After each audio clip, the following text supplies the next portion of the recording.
नमस्कार, स्वागत है आपका लोकमंच न्यूज में और मैं हूं आपके साथ विवेक तिवारी। इस वक्त की बड़ी खबर के साथ बुलेटिन की शुरुआत करते जो आ रही सीधे अमरोहा से, जहां भारतीय किसान यूनियन की किसान महापंचायत आज होनी है। नए कृषि कानून के विरोध में किसानों की यह महापंचायत होने जा रही है। आपको बता दें कि बीकेयू के राष्ट्रीय अध्यक्ष नरेश टिकैत भी महापंचायत में शामिल होंगे। आपको बता दें कि बीकेयू के नेता राकेश टिकैत भी इस किसान महापंचायत में शामिल होने के लिए पहुंचेंगे। मंडी धनौरा के गांव शहजादपुर में यह महापंचायत होगी। बड़ी खबर आपको बता रहे हैं, जहां किसान महापंचायत होने वाली है, इसमें राकेश टिकैत खुद पहुंचेंगे। बीकेयू के सभी कार्यकर्ताओं को, किसानों को वो संबोधित करेंगे।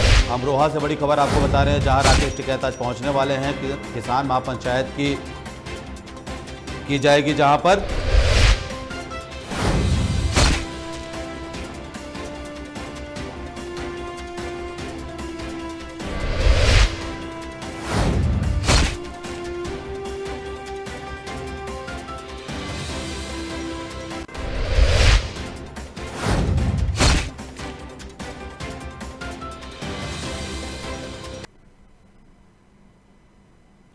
बढ़ते आगे, डोईवाला से बड़ी खबर आपको बता रहे हैं, जहां पूर्व सीएम त्रिवेंद्र सिंह रावत पहुंचे हैं। अवंतीबाई लोधी मार्ग का उन्होंने अनावरण किया है। आपको बता दें, डोईवाला से बड़ी खबर, जहां पूर्व सीएम त्रिवेंद्र सिंह रावत पहुंचे हुए हैं और उन्होंने अवंतीबाई लोधी मार्ग का अनावरण किया है। लोधी समाज ने किया है कार्यक्रम का आयोजन, जिसमें शरीक होने के लिए त्रिवेंद्र सिंह रावत पहुंचे।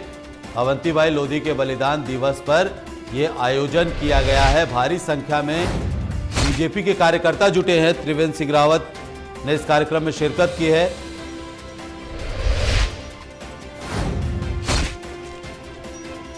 भारी संख्या में बीजेपी के कार्यकर्ता मौके पर मौजूद हैं। त्रिवेंद्र सिंह रावत भी इस आयोजन में पहुंचे हैं। डोईवाला से बड़ी खबर आपको बता रहे हैं, जहां पूर्व सीएम त्रिवेंद्र सिंह रावत पहुंचे हुए हैं। उन्होंने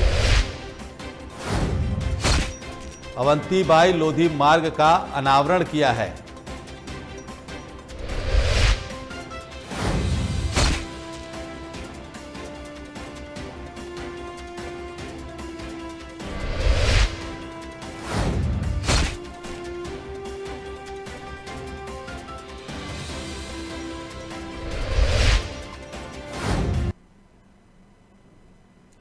चलिए बढ़ते हैं आगे। यूपी के मिर्जापुर में वाराणसी जाते वक्त राष्ट्रीय लोकदल के नेता जयंत चौधरी ने होटल में पत्रकार वार्ता के दौरान किसान आंदोलन, योगी सरकार और सपा से गठबंधन के सवालों पर जवाब दिया। जयंत चौधरी ने कहा कि योगी सरकार 4 वर्ष पूरे होने पर जश्न मना रही है, किताबें और गाने लॉन्च किए जा रहे हैं, मगर इस बार मैं योगी के साथ हूं क्योंकि लोग जश्न मना रहे हैं, 1 साल ही बचा है इसलिए। वहीं जयंत चौधरी ने किसानों के आंदोलन पर कहा कि जो कानून बनाया गया और ये कानून जिसके लिए लागू किया गया है, उन्हें ही समझ में नहीं आ रहा है।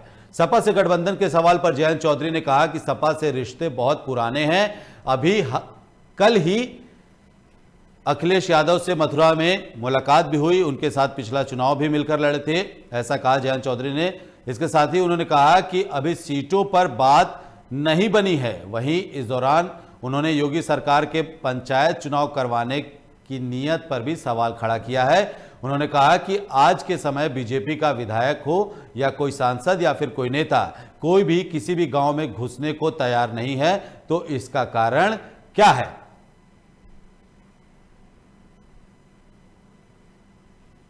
अब आप सोचिए, 114 दिन हो चुके हैं, वे तो बहुत बड़ी कुर्बानी दे ही रहे हैं। धर्म के विषयों में भी बड़ा कोई धार्मिक आदमी भी होगा, व्यक्ति होगा, उसे आप कहो 114 दिन की तुम्हें तपस्या करनी है, कितने लोग निभा पाएंगे?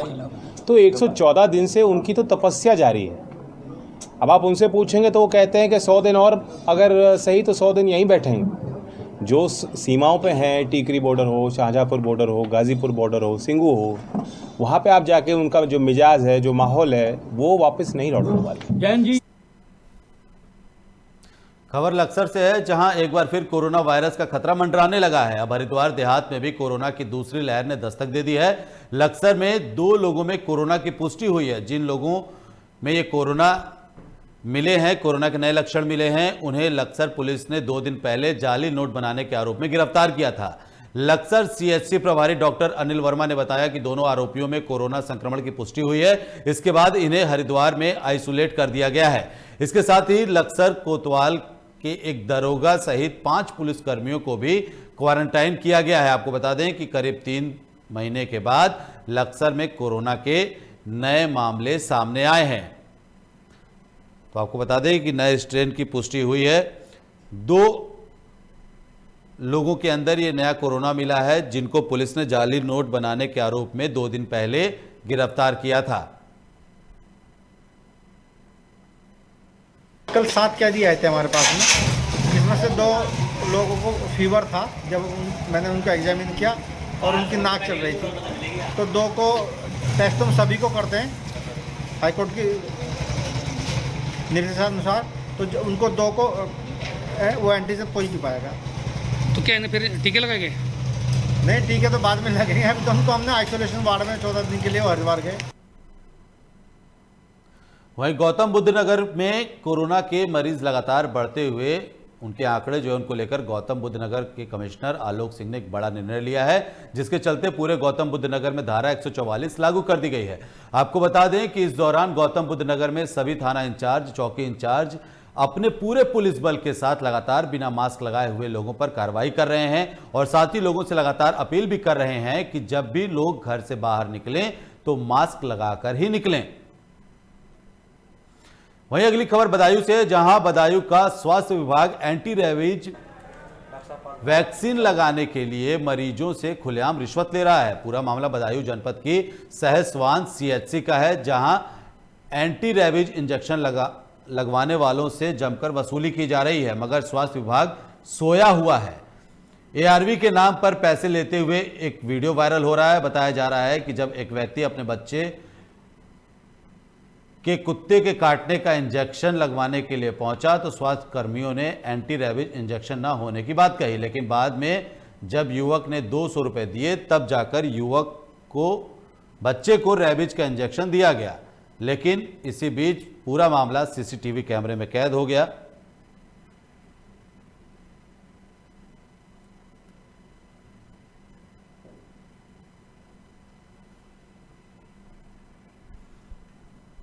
वहीं उत्तराखंड के बाजपुर चीनी मिल श्रमिक संघ के बैनर तले सैकड़ों चीनी श्रमिकों ने अपने मांगों को लेकर चीनी मिल के गेट पर बैठक का आयोजन किया।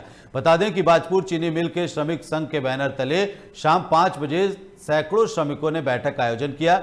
इस बैठक में एथनॉल प्लांट, विद्युत उत्पादन प्लांट इत्यादि समय से श्रमिक का भुगतान और आवास आवंटन आदि अनेक मांगों को लेकर चर्चा की गई। श्रमिक संघ के अध्यक्ष श्याम कार्तिक ने चीनी मिल के प्रबंधन पर आरोप लगाते हुए बताया कि श्रमिकों को समय पर वेतन नहीं मिल पा रहा है और साथ ही उन्होंने ये भी कहा कि श्रमिकों के समय से प्रमोशन के कार्य भी नहीं हो पा रहे हैं, जिससे श्रमिकों में भारी रोष है। उन्होंने कहा कि यदि हमारी मांग समय से पूरी नहीं होती है तो चीनी मिल श्रमिक अपना आंदोलन और भी उग्र करने के लिए बाध्य होंगे और जिसकी जिम्मेदारी स्वयं चीनी मिल प्रबंधन की होगी। विकास में महत्वपूर्ण योगदान देने वाली ये चीनी मिल आज अपनी जर्जर अवस्था में है। मिल की जर्जर अवस्था के साथ साथ श्रमिक भी बहुत ही चिंतित है अपने भविष्य को लेकर, जिसके लिए चीनी श्रमिक संघ ने एक आम सभा का आयोजन किया। इस आम सभा के आयोजन में मिल हित और श्रमिक हित के मुद्दों पर चर्चा हुई। मिल के आधुनिकीकरण के लिए लगाए जाने वाले कोजेन प्लांट की तथा सह-इकाई आसोनी के एथेनॉल प्लांट के बारे में विस्तृत चर्चा हुई कि इस कार्य को शीघ्र प्रारंभ करा जाए। इसके वहीं झांसी में वकीलों की समस्याओं पर पुलिस ध्यान नहीं दे रही है, साथ ही बार संघ के पदाधिकारियों से मर्यादित ढंग से बात भी नहीं करती है। इसके विरोध में वकीलों ने कार्य बहिष्कार कर जोरदार प्रदर्शन किया। आपको बता दें कि इस दौरान गुस्साए वकीलों ने कचहरी चौराहे पर जाम लगा दिया, जो कई घंटों तक लगा रहा। बताया जा रहा है कि वकील प्रेमनगर इंस्पेक्टर के खिलाफ कार्रवाई की मांग पर अड़े हैं। बाद में प्रदर्शन स्थल पर पहुंचे एसएसपी के आश्वासन के बाद यह जाम खोला गया। इस दौरान जिला बार संघ के सचिव प्रणय श्रीवास्तव ने कहा कि यदि प्रेमनगर इंस्पेक्टर को न हटाया गया तो मामला मुख्यमंत्री और बार काउंसिलिंग यूपी के संज्ञान में लाया जाएगा। उन्होंने ये भी कहा कि जरूरत पड़ी तो ये आंदोलन लगातार जारी रखा भी जाएगा। आपको बता दें गुस्साए वकीलों ने यह प्रदर्शन किया है।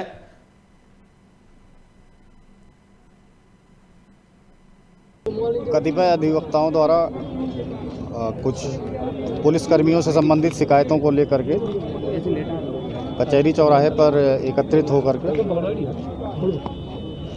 उनकी डिमांड्स की जा रही हैं, उनसे वार्ता की जा रही है और शीघ्र ही उनकी समस्याओं का समाधान करने का आश्वासन दे करके जाति की शिकायतें कुछ उन्होंने की हैं, जिस पे जांच करा के समुचित कार्रवाई की जाएगी।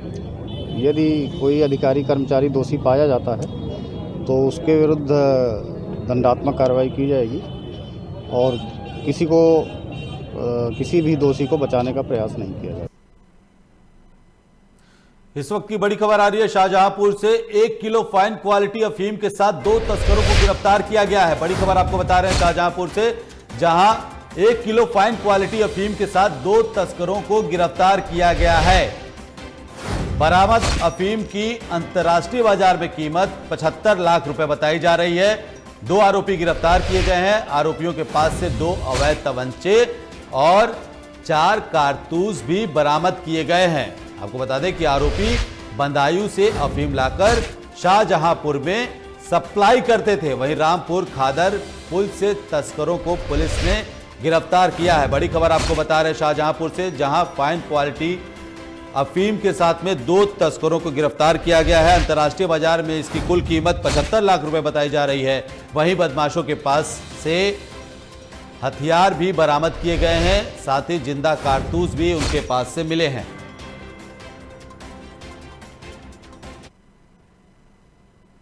वहीं गोंडा से बड़ी खबर आ रही है, जहां सिलेंडर फटने के चलते आग लग गई है। सिलेंडर फटने के बाद ये पूरा आग का तांडव देखने के लिए मिला है। बता दें कि सिलेंडर फटने से 3 दुकानों की छत उड़ गई। उमरी बेलसर रोड पर आवागमन पूरी तरह से बाधित हो गया है। बड़ी खबर आपको बता रहे हैं बदायूं से, जहां सिलेंडर फटने के बाद 3 दुकानों की छत उड़ गई। तस्वीरें आप देख सकते हैं कितनी भयावह है। यह विस्फोट की तस्वीरें हैं जब सिलेंडर फटा था और 3 दुकानों की छतें उड़ गई। यह आग की लपटें हम आपको दिखा रहे हैं, किस तरह से सिलेंडर फटने के बाद पूरा इलाका दहशत में आ गया। बड़ा विस्फोट हुआ। फायर ब्रिगेड की 4 गाड़ियों ने मिलकर इस आग पर काबू पाया है। बड़ी खबर है बदायूं से, गोंडा से माफ कीजिएगा, जहां सिलेंडर फटने के चलते यह आग लगी है।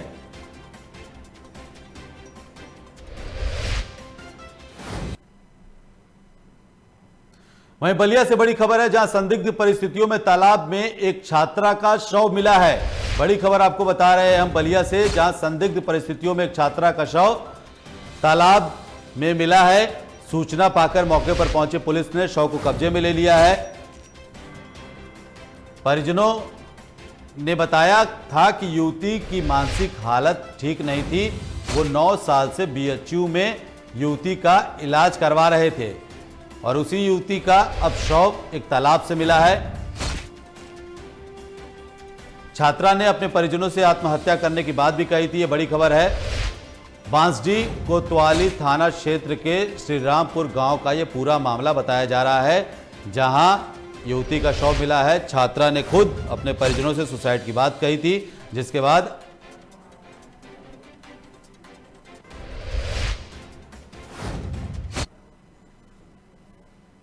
वहीं हरिद्वार के लक्सर में आज हम आपको ऐसे प्राथमिक विद्यालय और आंगनबाड़ी केंद्र के हालात से रूबरू कराने जा रहे हैं जो सरकारी मशीनरी और संबंधित विभाग पर कई सवालिया निशान खड़े करता है। खानपुर विधानसभा के करणपुर गांव में बना राजकीय प्राथमिक विद्यालय गांव में पनप रही राजनीति की भेंट चढ़ गया और देखते ही देखते कुछ दिनों में यह विद्यालय तालाब में तब्दील हो गया है। लेकिन इसी बीच जब हमारे संवाददाता ने ग्राउंड जीरो पर जाकर गांव की इस बड़ी समस्या को लेकर विद्यालय प्रबंधक समिति से बात की तो उन्होंने बताया कि विद्यालय के अंदर 72 बच्चे पढ़ते हैं और इस दौरान जब विद्यालय में पनप रही गंदगी को लेकर खंड शिक्षा अधिकारी खानपुर से लेकर एसडीएम लक्सर, जिला शिक्षा अधिकारी हरिद्वार, जिलाधिकारी हरिद्वार के साथ शायद ही कोई ऐसा सरकारी दफ्तर होगा जो शिक्षा विभाग से ताल्लुक न रखता हो, जहां शिकायत ना की गई हो, लेकिन आज तक किसी तरह की कार्रवाई नहीं की गई है। बताया जा रहा है कि अब समिति ने मानवाधिकार आयोग का दरवाजा खटखटाया है और अब जाकर जांच पड़ताल की जा रही है। तस्वीरें आप देख सकते हैं स्कूल में किस तरह से जल जमाव हो जाता है। तब बारिश के दिनों में स्कूल पूरी तरह से तालाब में तब्दील हो जाता है और इस विद्यालय में 72 बच्चे पढ़ते हैं। वहीं विद्यालय के प्रबंधक का कहना है कि उन्होंने इसकी शिकायत हर जगह पर की हुई है, लेकिन कोई भी सुनवाई करने के लिए तैयार नहीं है। वहीं अब मानवाधिकार आयोग ने मामले में संज्ञान लिया है, जिसके बाद अब जांच पड़ताल की जा रही है।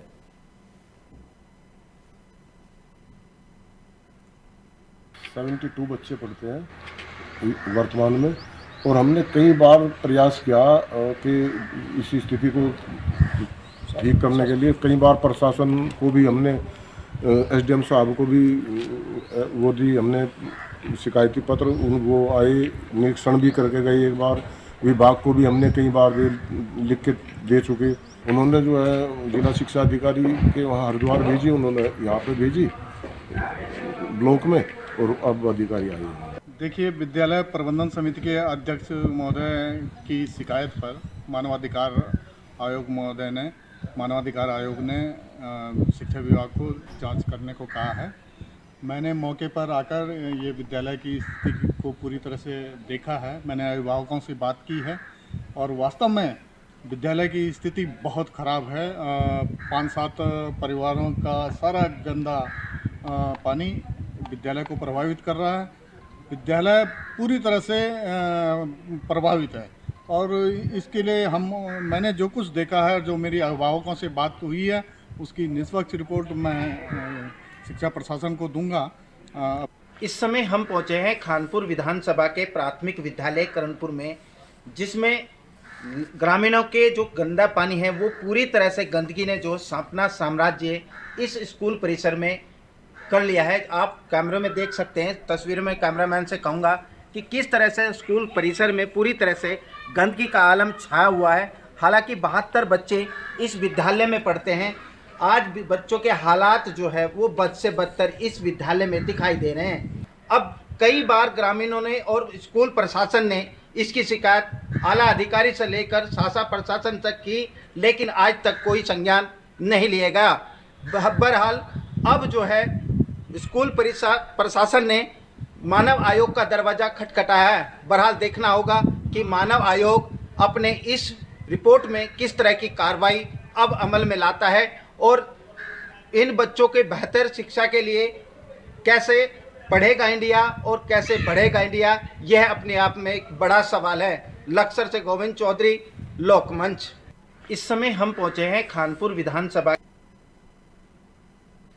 चमोली जिले के विकास खंड नारायण बगड़ में जीआईसी असेट सिमली का 7 दिवसीय राष्ट्रीय सेवा योजना शिविर का समापन शनिवार को विद्यालय परिसर में रंगारंग सांस्कृतिक कार्यक्रमों की प्रस्तुतियों के बीच समारोह पूर्वक किया गया।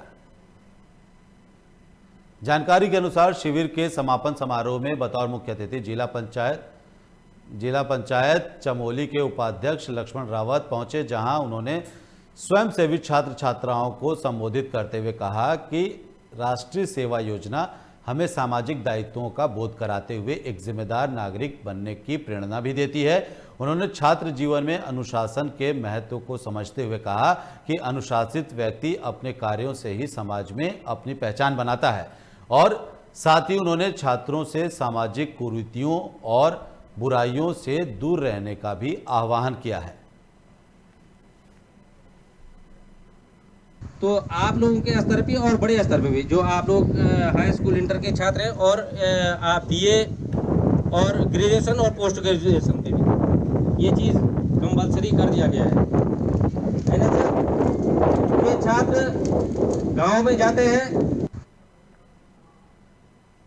वहीं इंदौर में कृषि महाविद्यालय के छात्रों ने अर्धनग्न होकर भर्ती प्रक्रिया के खिलाफ विरोध प्रदर्शन किया है। मध्य प्रदेश के कृषि महाविद्यालयों के बाहर छात्र हाल ही में संपन्न हुई भर्ती प्रक्रिया के खिलाफ पिछले 1 महीने से विरोध प्रदर्शन कर रहे हैं, लेकिन शासन और प्रशासन की तरफ से 1 माह हो जाने के बाद भी जब इस मामले पर ध्यान नहीं दिया गया तो छात्रों ने अर्धनग्न होकर विरोध प्रदर्शन किया। छात्रों का कहना है कि जब व्यापम घोटाले की तरह उनका भी प्रश्न पत्र लीक हो जाता है तो फिर क्यों नहीं इस भर्ती प्रक्रिया को रद्द किया जा सकता है। उन्होंने सीधे तौर पर भर्ती प्रक्रिया को रद्द करने की मांग की है। छात्र अर्धनग्न होकर के प्रदर्शन किए।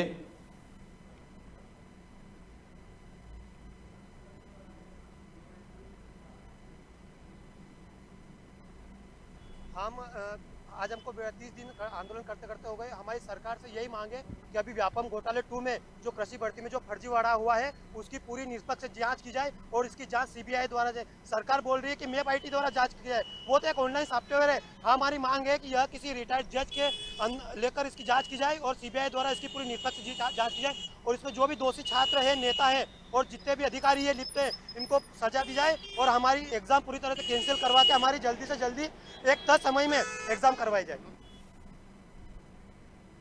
वहीं छत्तीसगढ़ में स्थित गिरौदापुरी में धाम में संत गुरु घासीदास के याद में निर्मित स्मारक जय स्तंभ पर सफेद झंडा चढ़ाया गया।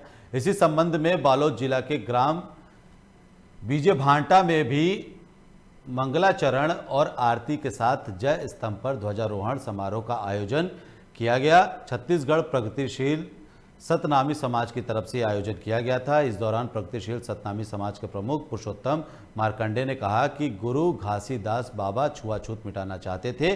उन्होंने समाज के लिए बेहतर और अच्छा कार्य किया है।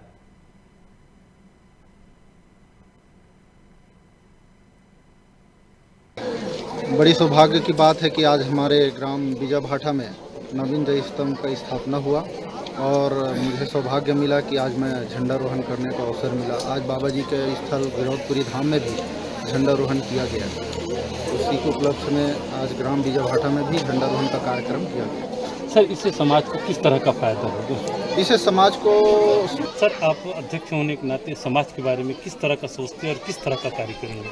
मैं मानव एक समान के संदेश लेकर के प्रगतिशील छत्तीसगढ़ सतनामी समाज को जिला बालोद में गठन किया हूं और मैं सर्व समाज को लेकर के चलने के बारे में भी सोचा हूं, क्योंकि हमारे प्रगतिशील छत्तीसगढ़ सतनामी समाज सभी समाज के साथ कंधे से कंधे की मिला करके चलेगी।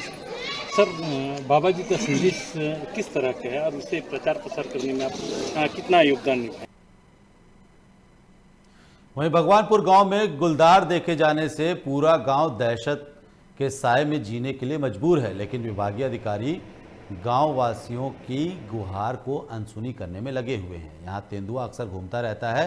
दरअसल पूरा मामला भगवानपुर विधानसभा के डाडली गांव का है, जहां पिछले कई दिनों से तेंदुआ देखे जाने की सूचना मिल रही है, लेकिन दुर्भाग्य की बात यह है कि कोई भी विभागीय अधिकारी मौके पर पहुंचकर ग्रामवासियों की सुध लेने को तैयार नहीं है।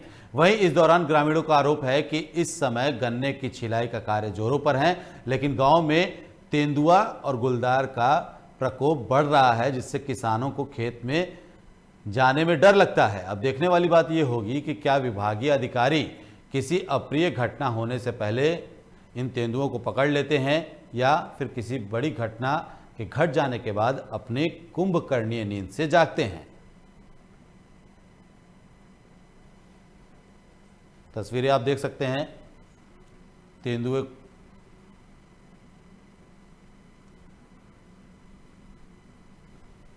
से डर रहा है। गन्ना छिलाई का अंतिम समय चल रहा है, फैक्ट्री बंद होने के कगार पर है, तो किसानों को बड़ी भारी दिक्कत का सामना करना पड़ रहा है। हम शासन प्रशासन से मांग करते हैं वो विभाग से जल्दी पकड़ा जा। और देखो जहाँ मैं फिलहाल खड़ा हूँ ना, रात लगभग 9 बजे यहाँ भी था, लाइट में था।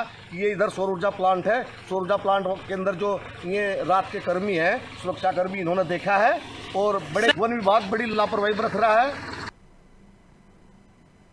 वहीं यूपी के बस्ती में शासन की सख्ती के बाद आखिरकार पीड़िता काजल सिंह को इंसाफ मिल गया है, जहां कार्रवाई करते हुए आरोपी एसआई दीपक सिंह को सस्पेंड कर दिया गया है और साथ ही उसका साथ देने वाले मामले में शहर के कोतवाल रामपाल यादव को भी सस्पेंड किया गया है। इस दौरान एसपी हेमराज मीणा पर भी कार्रवाई की गाज गिरी है। जानकारी के अनुसार शासन ने एडीजी अखिल कुमार के नेतृत्व में उच्च स्तरीय जांच कराई। आपको बता दें कि इस जांच टीम ने बस्ती रेंज के आईजी, कमिश्नर और डीएम शामिल थे। जांच के दौरान ही एसपी हेमराज मीणा को पुलिस मुख्यालय से अटैच कर दिया गया। एडीजी अखिल कुमार ने जांच खत्म करने के बाद कहा कि अभी जांच जारी है। जो चक रोड विवाद का कारण है उसका निरीक्षण किया गया है। विभिन्न पक्षों के बयानों को भी दर्ज कर लिया गया है। अभी कई लोगों के बयान बाकी हैं। उन लोगों के बयान दर्ज हो जाने के बाद ही किसी निष्कर्ष पर पहुंचा जा सकता है।